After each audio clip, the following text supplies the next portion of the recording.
YouTube, once again, is Kennard Vernon Stewart here for the podcast Talking Auburn Football. Want to give a big war eagle to all the Auburn fans out there. And as always, great to be an Auburn Tiger. Once again, War Eagle. Go ahead and like this video, comment, and subscribe to Vernon Speaks Sports Auburn.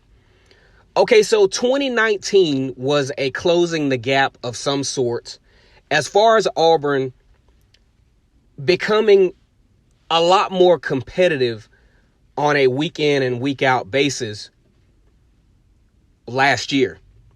I thought in all games for the first time in a very long time, all games Auburn had a legitimate shot at winning each game that they played last year, including some of the tougher games like your LSUs and Floridas and Georgia and Alabama. Legitimate shots, actually beating Alabama. So here's what it looks like. You go back to the 2018 season where Auburn loses 5 football games, finishing that season 7-5. During that particular year, Auburn lost to all of its rivals, including an additional 2 SEC games that I think they should have won, losing 23-9 to Mississippi State, losing 30-24 to Tennessee. Just inexplicable loss there.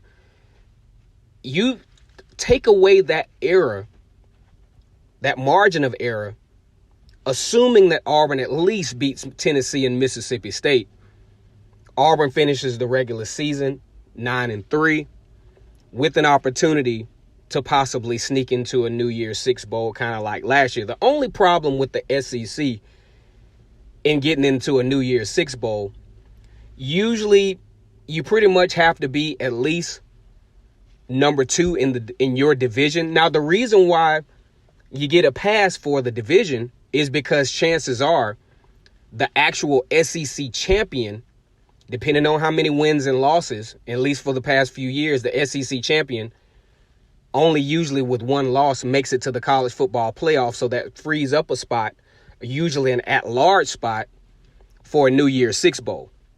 That's how Auburn weaseled their way into a New Year's Six Bowl in 2017.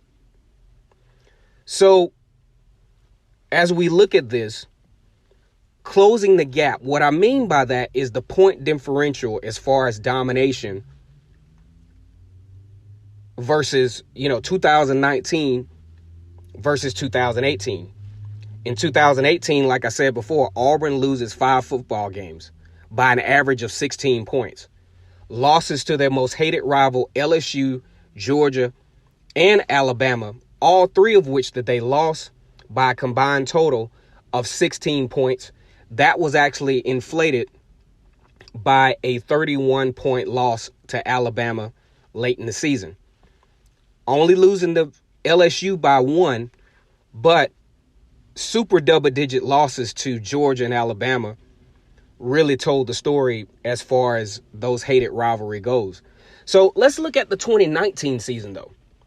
Auburn with arguably one of the tougher schedules that they've had in years. This is the rotation that Florida fell on the schedule.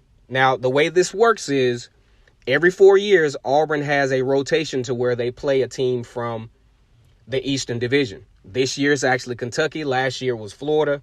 South Carolina will be coming around pretty soon, as is Missouri.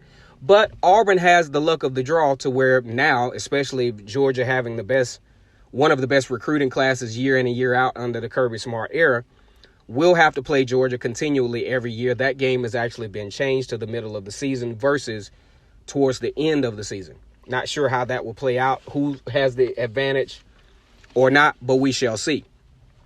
But this particular year in 2019, Auburn was able to really, really close the gap and come really, really close to winning some of these big games. But see, at a certain point, you got to close the gap all the way. You look at LSU. No one played LSU as tight as Auburn did last year, even with some opportunities to win that particular football game if it were not for inconsistent play on offense. And that was a common denominator in all of the big games, even the big one that they won against Oregon. Just lack of continuity on the offensive side of the football field. But this particular year, lost all of the games that they lost by an average of 7 points. 3 points against LSU, 7 points against Georgia, their most hated rival, and in a big, vast amount of improvement, actually winning over one of their heated rivals, which is the University of Alabama. 2020 football season presents a really unique opportunity for Auburn to continue to close the gap.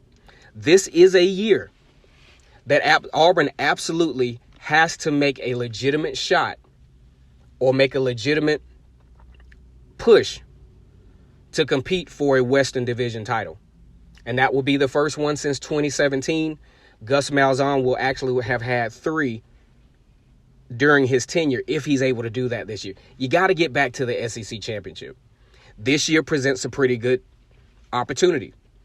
One of the things that has been really, really a game changer in the SEC is quarterback play. Tua Tagovailoa, Joe Burrow, Jake Fromm, that experience there. You don't have that this year. As a matter of fact, Bo Nix comes into the season as one of the more experienced quarterbacks, especially when you look at all of the experience from this past year, the different levels of teams that he was able to play. All of those teams recruit very well, so it's a great level of competition. The game definitely was a change of pace for him, considering he was a high school quarterback the year before.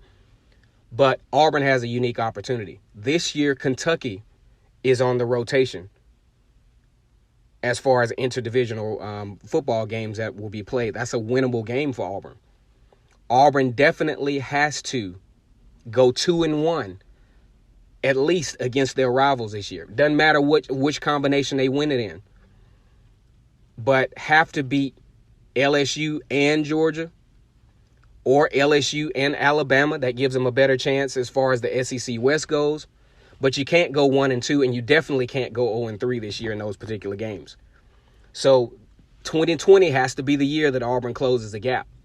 Once again, it's Kennard Vernon Stewart here for the podcast, Talking Auburn Football. Go ahead and like the video, comment, and subscribe.